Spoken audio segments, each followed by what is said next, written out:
The emergency beacon from Station Horizon stopped transmitting at 0400 hours Galactic Standard Time. By 0600, Captain Hun Wu received the orders that would change everything. His ship, the UNS Retribution, was the closest human vessel to the research station. He was to investigate immediately. Haiyan Wu stood on the bridge, watching the view screen as they approached. Station Horizon had been home to 3,000 people. Scientists, engineers, families. Children went to school there. People fell in love, got married, grew old together. It was a small piece of humanity floating in the dark between stars. Now it was a tomb. The station's hull had been torn open in dozens of places. Entire sections were exposed to vacuum. Bodies floated in the wreckage, frozen in their final moments.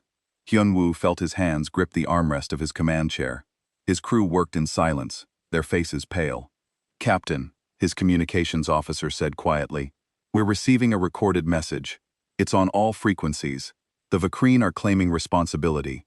The Vakreen Dominion. They were raiders, predators, who struck at weak targets on the edge of civilized space. They took what they wanted and killed anyone who resisted. Everyone knew about them. The Galactic Council knew about them. And the galaxy did what it always did. It negotiated. It made deals. It drew new borders and signed new treaties." Haiyan-woo watched the message. A Vakeen warlord stood before the camera, his scaled face twisted in what might have been a smile. He spoke in broken galactic common, listing his demands: territory, technology, recognition of Vakareen sovereignty over 12 human colony worlds. And if humanity refused, he promised there would be more stations like Horizon. "Sir," his tactical officer looked at him. "What are our orders?" Haiyan-woo stared at the screen, at the bodies, at the children. "Document everything, every crime scene, every victim. I want names, faces, stories. The people back home need to see this. All of it." 3 days later, Ambassador Ji-won stood before the Galactic Council. The chamber was massive, with representatives from 47 species seated in concentric rings. At the center, the council mediator waited. The mediator was a Thesian, a species known for their logic and fairness. They had maintained galactic peace for 2,000 years through careful negotiation. "Ambassador G1, the mediator said, "we have reviewed the Vakreen demands. While the attack on Station Horizon was unfortunate, we must consider a diplomatic resolution. The Vakreen have agreed to meet for negotiations."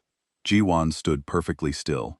She was a small woman, barely reaching the shoulders of most species in the chamber, but her voice carried clearly. "No." The chamber fell silent. "Ambassador, perhaps you misunderstood," the mediator continued. "The Vakreen are willing to modify their demands. The Lyrian Collective has offered to mediate. We can reach a compromise that satisfies all parties." "All parties," Ji-won repeated. She touched a control on her datapad. The chamber's screens lit up with images from Station Horizon. Bodies, children's toys floating in vacuum, a classroom with small desks overturned. These people are not here to be satisfied with any compromise. They are dead. 3,000 human beings murdered. A Koran representative spoke up. "Ambassador, death in conflict is tragic, but it is part of galactic reality. We must be practical. The Vakareen have military strength. Refusing negotiation will only lead to more deaths." Ji-won turned to face the Korvan. "You're right. There will be more deaths, Vakreen deaths, because humanity does not bargain with those who murder our children." The mediator stood. "Ambassador, you cannot be serious. This violates every principle of galactic law. We negotiate. We find peaceful solutions. This is how civilization functions." "Then perhaps," Ji-won said quietly, "your civilization is broken." The chamber erupted in chaos. Representatives shouted, some in anger, some in shock. The mediator called for order, but Ji-won was already walking toward the exit. "Ambassador," the mediator's voice cut through the noise. "What is humanity's official response to the Vakareen demands?" Ji-won stopped at the doorway. She turned back, and every eye in the chamber was on her. "Surrender those responsible for the massacre at Station Horizon. Surrender them for trial and judgment. You have 72 hours. If you refuse, we will come and take them." "And if the Vakreen resist?" a Delphine representative asked. "Then they die," Ji-won said simply. "All of them. Every single one who stands between us and justice." She left the chamber. Behind her, the representatives began talking all at once. Some called for human expulsion from the council. Others warned of catastrophic war. A few sat in silence, wondering if the humans truly meant what they said. On the bridge of the Retribution, Haiyan Wu received new orders from Earth Command. The message was short and clear.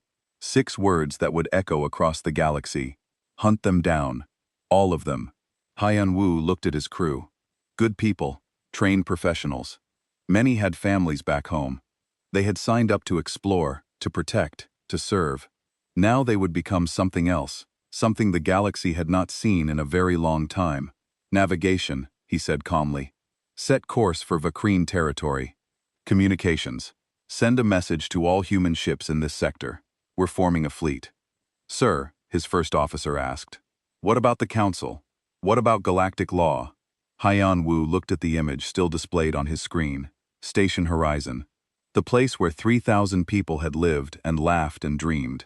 The place where they had died alone and afraid, while the galaxy prepared to negotiate with their killers.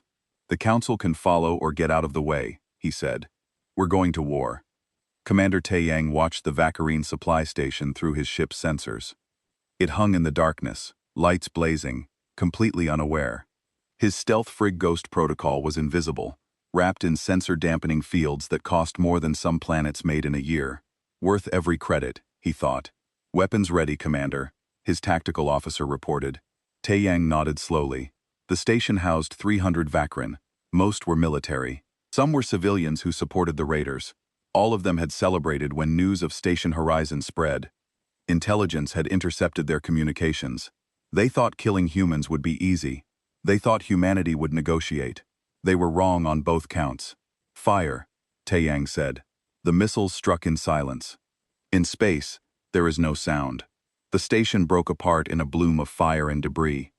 It was over in seconds. Taeyang watched until the last emergency beacon stopped transmitting. Then he turned to his crew. Mark it on the map. Find the next one. This was the 17th Vakreen outpost they had destroyed in 6 days. Cross Vakreen territory, human ships appeared like ghosts. They struck without warning, without mercy, without negotiation. Raider bases, supply depots, communication arrays, anything that supported the Varn war machine. The Vine had never experienced anything like it for generations. They had raided and killed and stolen. And when their victims complained, the Galactic Council mediated. Treaties were signed. Borders were redrawn. The cycle continued. Violence was just another tool in galactic politics.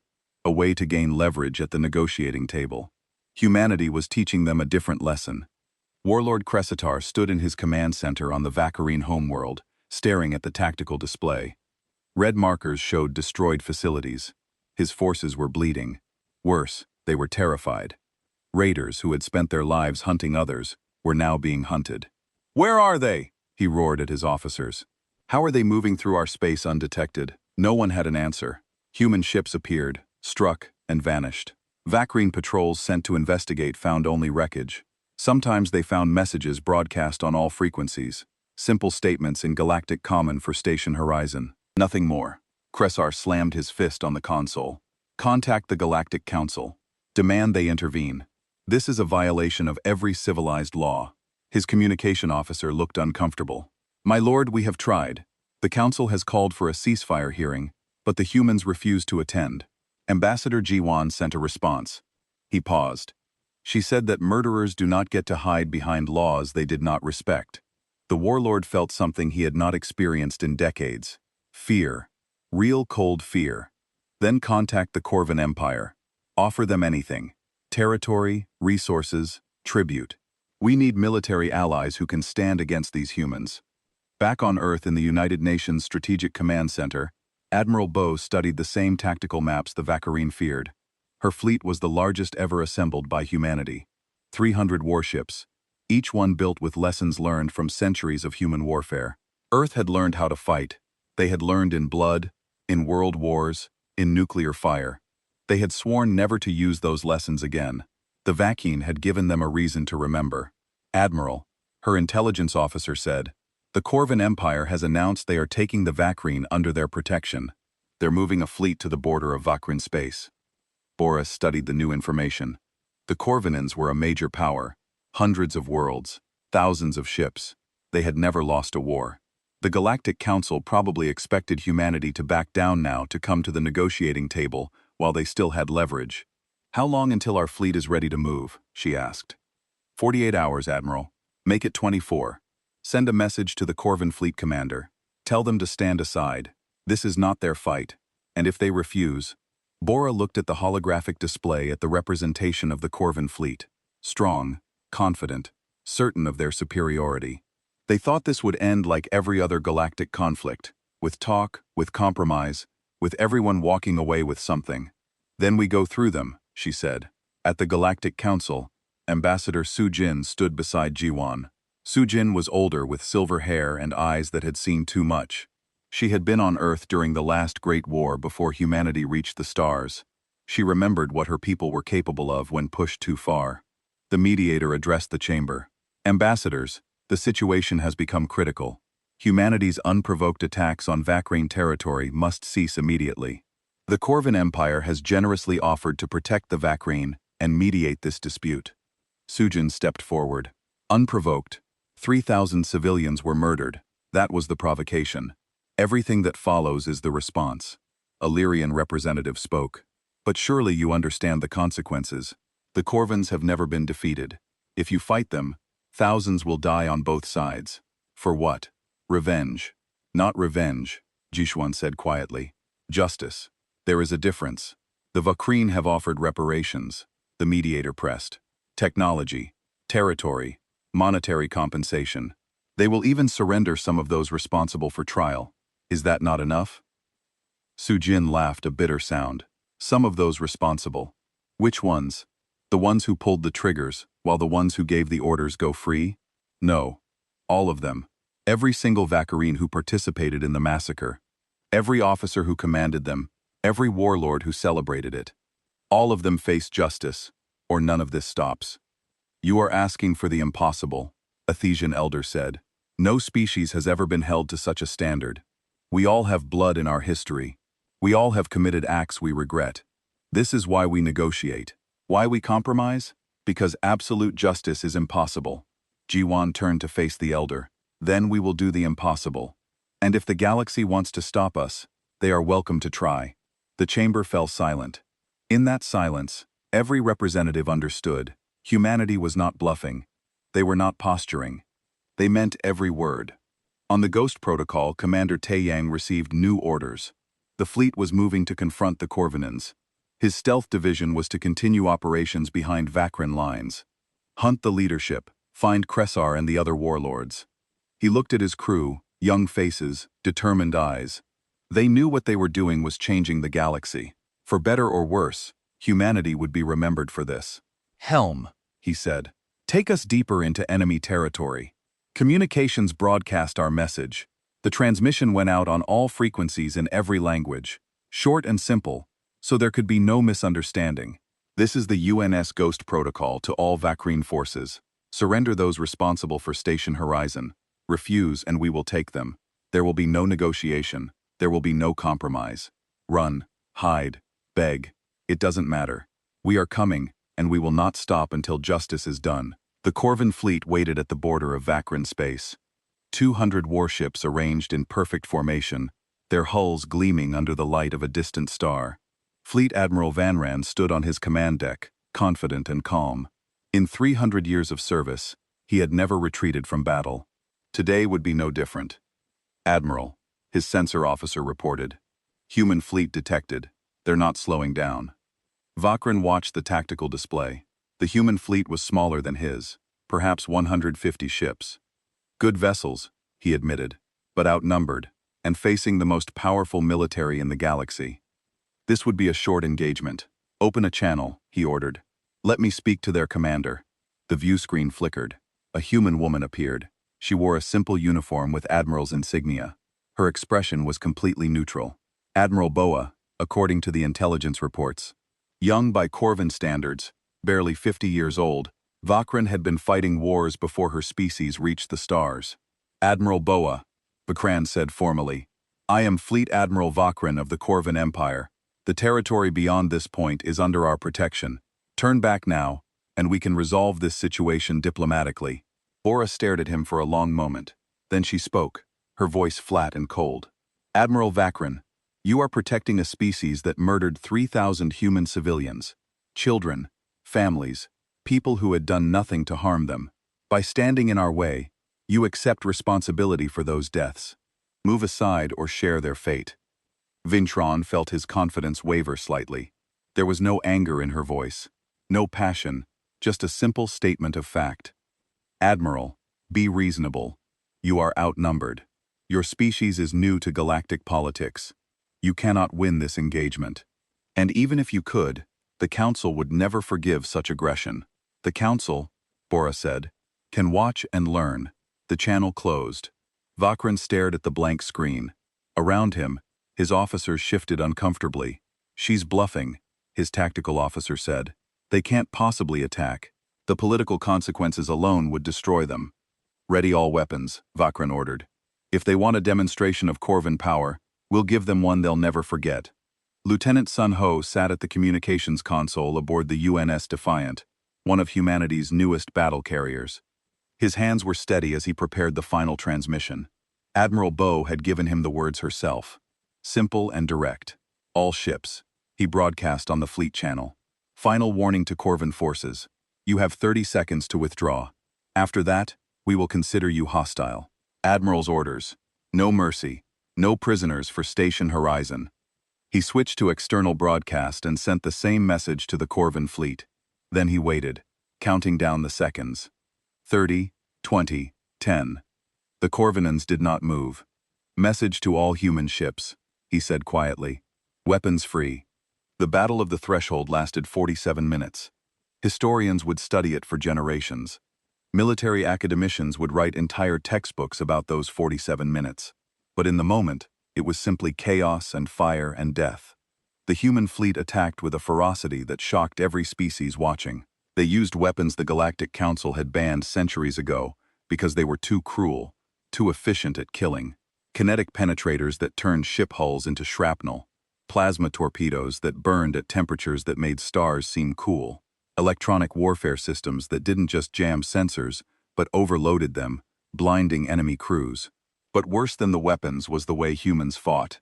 Every Corvin commander expected the standard tactics, the careful dance of fleet combat, where ships maneuvered for advantage and commanders sought openings. The humans simply charged forward and started killing.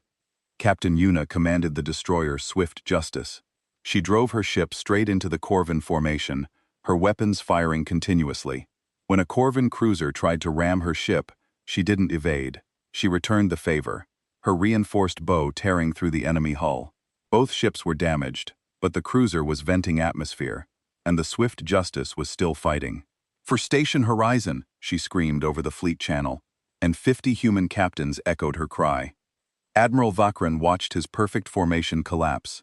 His ships were dying, not retreating in good order, not falling back to regroup, dying. The humans targeted engines and life support. They didn't try to disable ships. They tried to kill crews. "All ships fall back," he ordered. "Retreat to the secondary defense line." On the bridge of her flagship, Admiral Bo Ra watched the Corvin fleet break. Part of her felt sick at the carnage, but a larger part remembered the images from Station Horizon, the children's bodies, the families torn apart. "All ships, cease fire," she ordered. "Let them go." The human fleet stopped. They held position as the Corvin ships fled, leaving behind nearly 80 destroyed or disabled vessels. The survivors ran, and humanity let them. The message had been sent. Across the galaxy, every species with sensor arrays had watched the battle. The feeds were broadcast on news networks, analyzed by military experts, debated in government chambers.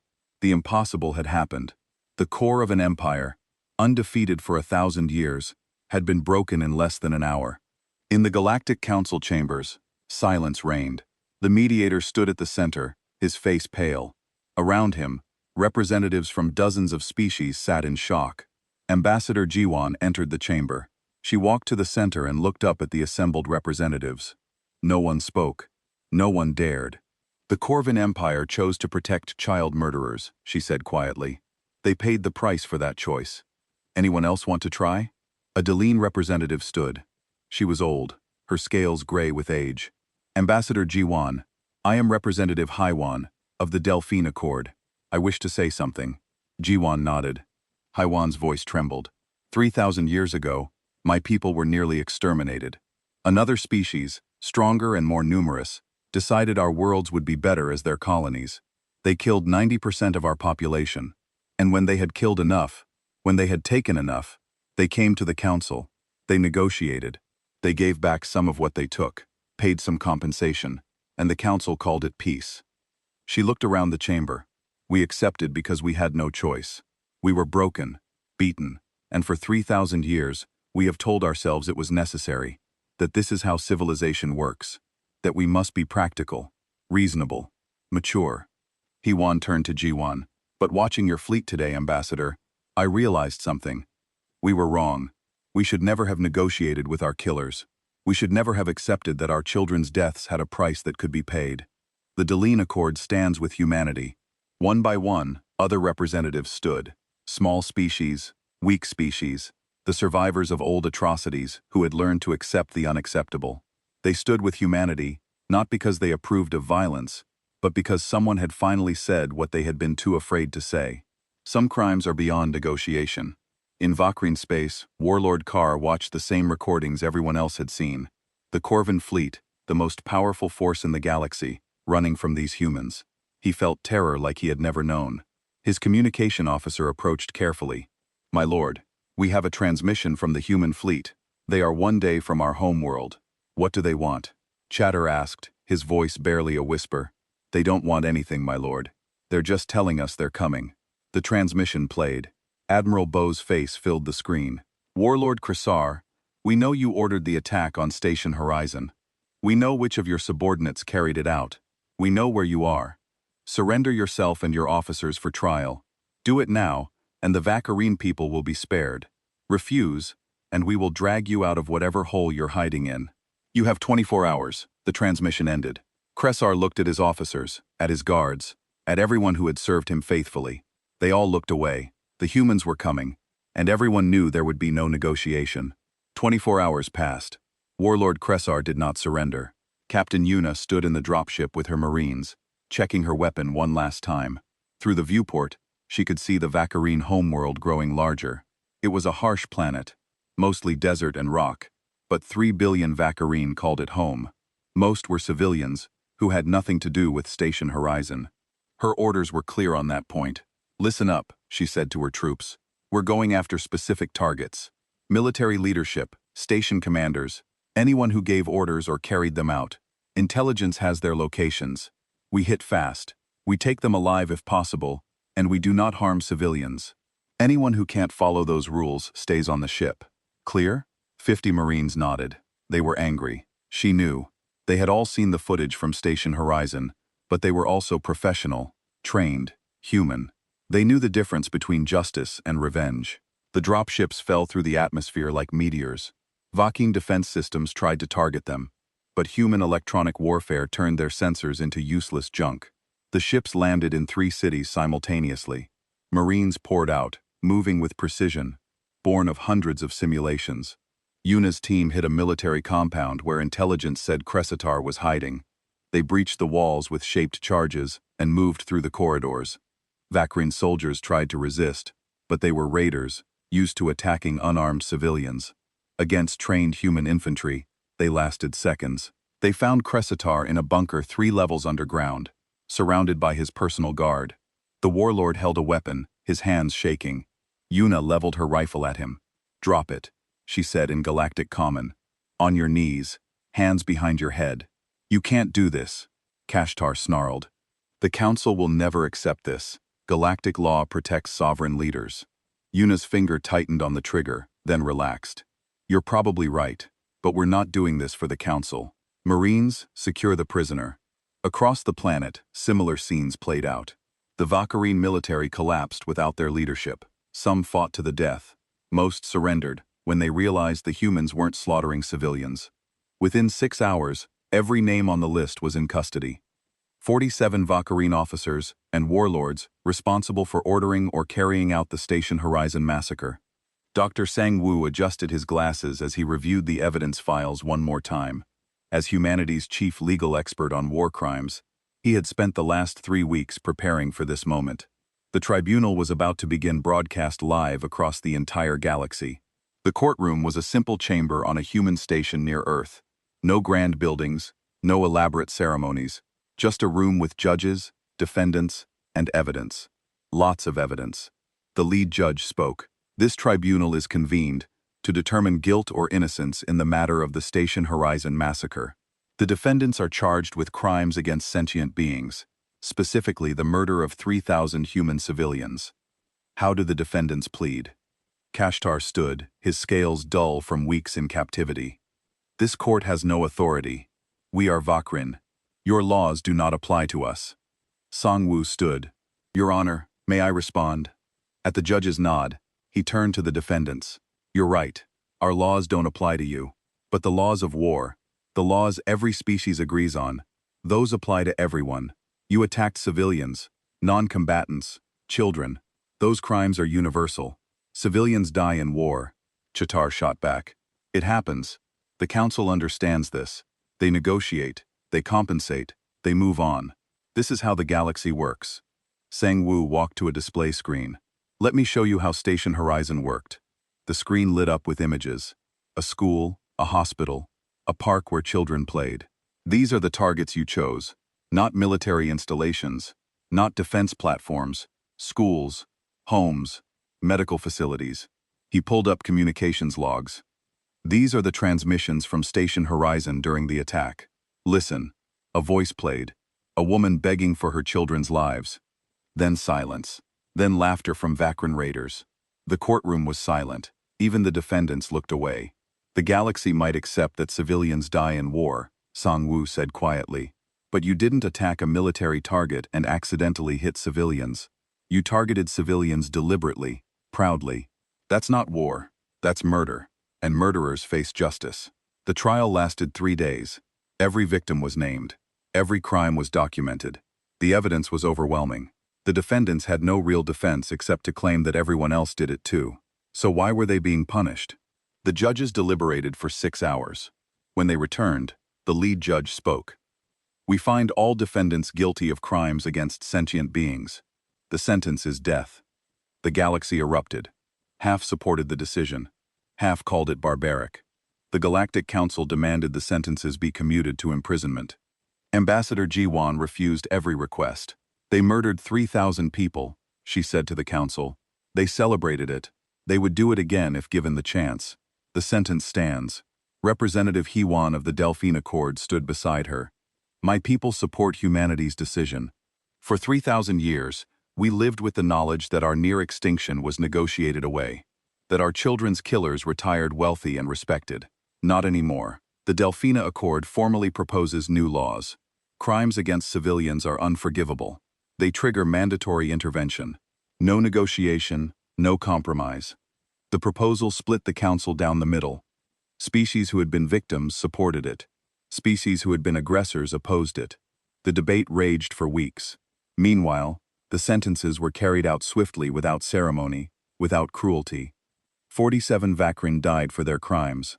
The galaxy watched, and the galaxy learned. In the aftermath, Commander Dong-hyun was sent to the Corvan Empire to negotiate, not for surrender, but for understanding. He met with Fleet Admiral Vochkron in a neutral space station. The Corvan Admiral looked older, tired. His fleet had been shattered. His reputation was destroyed. But he was still alive, still serving. Dong-hyun respected that. Why did you come? Vanran asked. To gloat, to talk. Dong-hyun said, your empire stood with murderers. Maybe you didn't know what they had done. Maybe you thought you were maintaining order. But you chose wrong. And now you punish us for that choice. Dong-hyun shook his head. We don't want to punish you. We want you to understand. The Vakrin didn't just break your laws. They broke something more fundamental. They killed innocents and laughed about it. Species that do that don't get to negotiate. They get stopped. Vakrin stared at him. You could have destroyed us. Your fleet had the momentum. Why did you let us retreat? Because you're not murderers, Dong-hyun said simply. You made a mistake, a bad one, but you weren't beyond redemption. The Vakrin leadership was. Learn the difference, and we'll never have to fight again. Back on the Vakrin homeworld, engineer Kyung-soo supervised reconstruction efforts. The military compounds were destroyed, but the civilian infrastructure was intact. Humans were helping rebuild power plants, water treatment facilities, schools. A young Vakran het approached him carefully. "Why?" she asked in broken galactic common. "Why help us after what we did?" Kyunggu looked at her. She couldn't have been more than 12 years old. Young even by Vakran standards, because you didn't do anything. Your leaders did. We don't punish children for their parents' crimes, but your people do that. The trials, the executions. "No," Kyunggu said gently. "We punish the guilty. Your leaders chose to murder our people. They face the consequences. You didn't choose that. You were born into a society that told you raiding and killing was acceptable. That's not your fault. But now you have a chance to build something better." The girl was quiet for a moment. "Will humans stay? Help us for a while until you can stand on your own. But you have to promise something. Never again. No more raiding. No more celebrating death. Can you do that?" The girl nodded slowly around them. Other Vakarine civilians watched. They had lived their whole lives under warlords who taught them that strength meant cruelty. Humanity was teaching them something different. Strength meant protecting the innocent. Justice meant holding the guilty accountable. And civilization meant refusing to accept atrocity as politics. 5 years had passed since Station Horizon. The galaxy was different now, changed in ways both obvious and subtle. Ambassador Su Jin walked through the new Galactic Council chambers. They had been redesigned, rebuilt after the old system collapsed. The circular seating remained, but something fundamental had shifted. New laws were carved into the walls in every galactic language. The first one, largest and most prominent, read simply, "The innocent shall not be sacrificed for peace." She took her seat as the session began. Representative Hewan called the meeting to order. The old mediator had retired, unable to accept the changes. Haiwan had taken the position, supported by a coalition of species who had once been victims. "Today, we review the protection zones," Haiwan announced. Since the implementation of the new laws, piracy and raiding have dropped by 78% across all member territories. The enforcement fleets report minimal resistance. Sujin allowed herself a small smile. The enforcement fleets were a joint operation, but everyone knew humans formed their core. The message had spread across the galaxy. Attack civilians, face human justice. It was simple, clear, and apparently very effective. A Corvan representative stood. It was not Vakran, who had retired with honor after his defeat. This was a younger officer named Kalesh. "The Corvan Empire wishes to formally apologize to humanity for our role in protecting the Vakran regime. We acted from ignorance, and we have learned from our mistake. We request permission to join the enforcement fleet operations." Sujin stood to respond. "The Corvan Empire has spent 5 years rebuilding. You've rooted out your own corrupt officials who profited from raiding. You've compensated victims. You've earned a second chance. Humanity accepts your request." The chamber erupted in quiet applause. It was a symbolic moment. The galaxy's former military superpower working alongside humanity to protect the innocent. Times had truly changed. After the session, Sujin met with Jiwan in a private office. Her fellow ambassador looked tired, but satisfied. "Do you think it will last?" Jiwan asked. "This new order we've built." "Nothing lasts forever," Sujin said. "But we've changed how the galaxy thinks about justice. That's not nothing." On a human station near former Vakrine space, Captain Hyun Woo stood before a memorial wall. 5 years, and he still visited every month. 3,000 names carved in stone, each one a person he had failed to protect. He ran his fingers over one name, Jui, 8 years old. She had wanted to be a pilot. "Captain," a voice behind him. He turned to see a young ensign, barely 20 years old. "Yes, sir. I wanted to thank you. My family was on Station Horizon. My parents, my little brother. They died there, and you made sure justice was served. Not negotiated away. Served. That means everything." Haiyan Wu looked at the young man. He wore the uniform of the UNS fleet, just like Haiyan Wu did. Another generation carrying forward the lesson. "What's your name?" "Enen." "Jae-sun, sir. I'm assigned to the enforcement fleet. We patrol former raiding territories." "Good man. Keep them safe. That's all that matters. Keep them safe." Jung saluted and left. Ayan Wu turned back to the memorial. In the reflection of the polished stone, he could see new ships passing by the station. Human ships, Corvin ships, Deline ships, the enforcement fleet, protecting trade routes that had once been hunting grounds. It had cost so much. The battle with the Corvins had killed 2,000 human sailors. The campaign against the Vakeen had taken 6 months, and countless lives. The political fights in the Council had nearly torn the galaxy apart, but they had done something impossible. They had said no, and they had made it stick. In the former Vacarine capital city, now renamed Unity, in honor of the new galactic cooperation, Yuna walked through a marketplace. It was busy, full of Vacarine civilians going about their lives. They looked at her with wary respect. She was human, a Marine captain who had led the assault that toppled their government, but she was also the one who had protected them from revenge-hungry mobs in the immediate aftermath. A vine merchant approached her. "Captain Yuna, I have something for you." He handed her a wrapped package. She opened it carefully. Inside was a piece of art, a carved stone depicting a human and a Varine standing together. "What is this?" "A thank you. The merchant said you could have destroyed us. Everyone expected you to, but you didn't. You taught us something, that there is a difference between justice and revenge, between strength and cruelty. We're trying to be better because of you." Yuna held the carving carefully. "It wasn't just me. It was all of us. And now it's all of you. Keep being better. That's how you honor the dead. Ours and yours." At a military academy on Earth, Lieutenant Sango taught a class on galactic history. His students, cadets who would one day command ships and lead troops, listened intently as he described the events of 5 years ago. "Station Horizon changed everything," he said.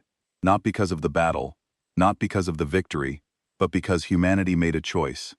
We decided that some things are worth fighting for, no matter the cost. And we decided that some crimes cannot be forgiven, cannot be negotiated away."